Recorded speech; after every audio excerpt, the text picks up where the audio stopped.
तो संसद भवन में पहुंची हैं वित्त मंत्री निर्मला सीतारमण। बजट पेश होगा 11 बजे। उससे पहले तैयारियां, कैबिनेट की बैठक, उसमें औपचारिक तौर पर बजट को मंजूरी मिलेगी। फिर उसके बाद इस बजट पर उम्मीदें आम लोगों की हैं और आम लोगों के लिए क्या खास निकल कर आता है, ये देखने वाली बात होगी। लेकिन उससे पहले बजट कैसा हो सकता है और कितना खास हो सकता है, इस पर बात चल रही है। हमारे साथ संजय गुप्ता जी सीए मौजूद हैं।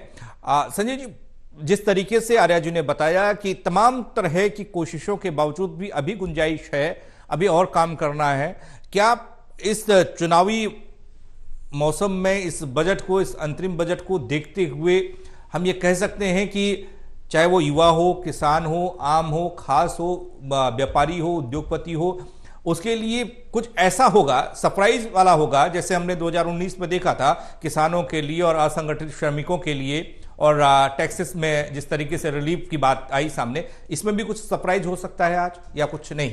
जी बिल्कुल, जैसे हमने कुछ देर पहले भी डिस्कस किया स्टैंडर्ड डिडक्शन का, मुझे ऐसा लगता है कि कुछ सरप्राइजेस जो हैं इस वक्त हमारे वित्त मंत्री जी के पिटारे के अंदर मौजूद हैं। जी, पहला जो सरप्राइज है, जिसे सरप्राइज नहीं कहना चाहिए, डाउन द लाइन कहना चाहिए, एक प्रोसीजरल पार्ट है रिगार्डिंग द पीएलआई स्कीम। जैसा आर्य साहब ने बताया, पीएलआई स्कीम जो है मेक इन इंडिया के लिए जो स्कीम एनविसाज की थी गवर्नमेंट ने, वो है जिसके अंदर 14 सेक्टर एट प्रेजेंट जुड़े हुए हैं और उसके अंदर 1.97 लाख करोड़ का जो इन्वेस्टमेंट है वो गवर्नमेंट ने प्लान किया था टोटल सेक्टर्स के अंदर।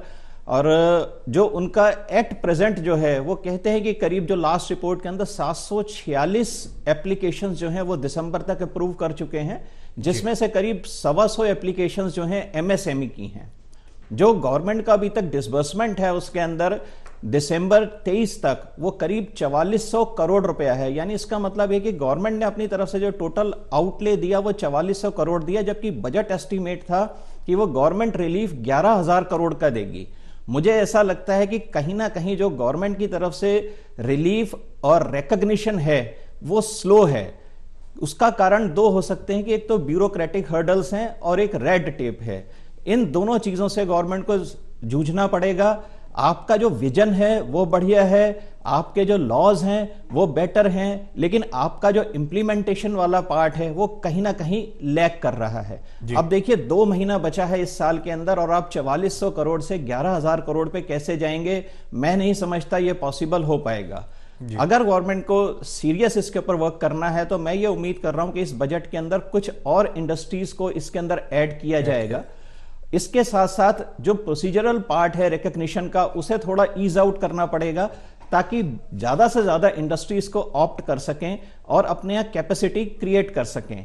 सेकेंडली, इसके ऊपर गवर्नमेंट ने अपना जो पार्ट रखा है कि उसका एक्सपोर्ट का भी उन्होंने डिक्लेरेशन दिया है कि ऑलमोस्ट विटनेस किया है 3.4 लाख करोड़ का एक्सपोर्ट्स जो है उन्होंने इस स्कीम के थ्रू एनविसाज किया हुआ है।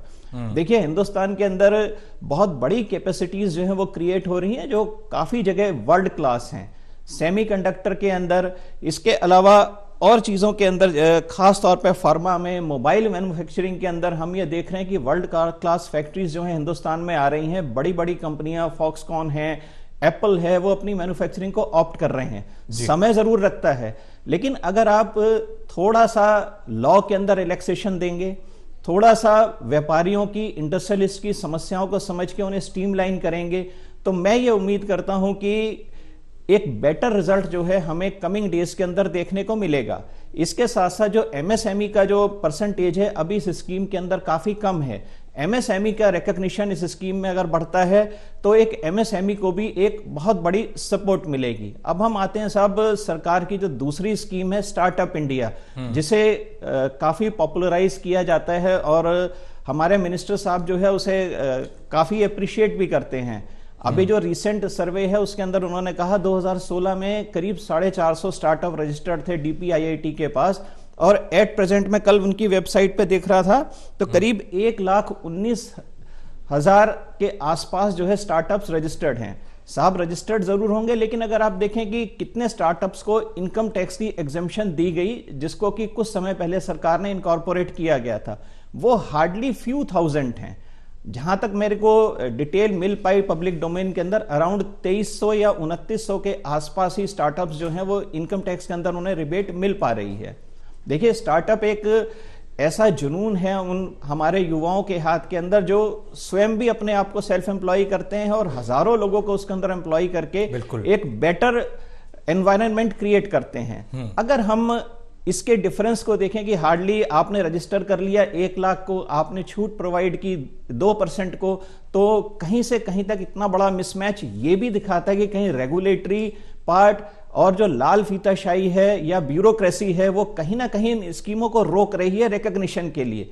आखिर उन्हें डर किस चीज का है, क्यों रिकॉग्निशन रोक दिए जाते हैं, हमें एनमास रिकॉग्निशन देने के अंदर क्या परेशानी है। मैं ये उम्मीद करता हूं कि हमारे फाइनेंस मिनिस्टर साहब, फाइनेंस मिनिस्टर और जो प्राइम मिनिस्टर हैं इसके ऊपर खुद एक ऑप्शन ऑप्ट लेके और एक बेटर डिसीजन लेके, ताकि इन चीजों को जल्दी से स्ट्रीमलाइन मिले और ये भी जो है तेज गति से दौड़े।